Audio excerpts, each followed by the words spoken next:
फल फूल से दौरा सजवले बानी, अपना याद देव के हम गोहरवले बानी, हम तो फल फूल से दौरा सजवले बानी, अपना याद देव के हम गोहरवले बानी, जाइबे छोटी घाटे हम भुइया पड़ के, अरे पियरी से रहिया बाहर देले बानी, ओही सूरज देव रथवा चढ़ के पियरी से रहिया बाहर देले बानी, ओही सूरज देव रथवा चढ़ के।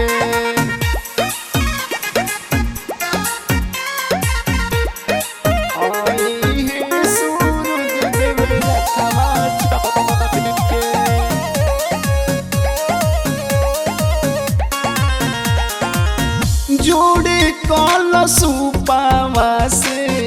और घदियाई, मानवा के माना सापू रही छठी माई,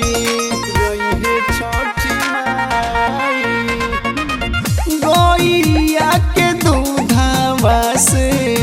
और घदियाई, मानवा के माना सापू रही है छठी माई। हम तो मटिए के बेदिया बनवले बानी, गाय के गोबरा से घटिया लिपवले बानी,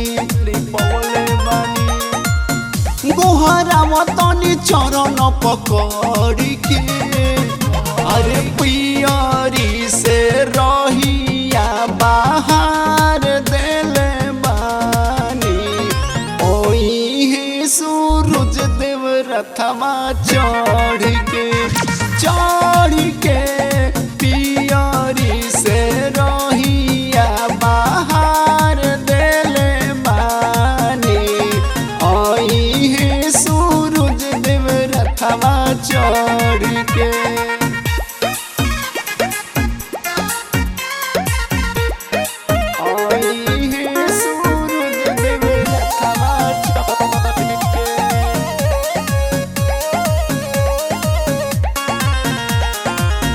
जगमग होला पूरा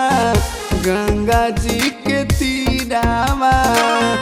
दया बरसई है छठी माई सबका उपरावा,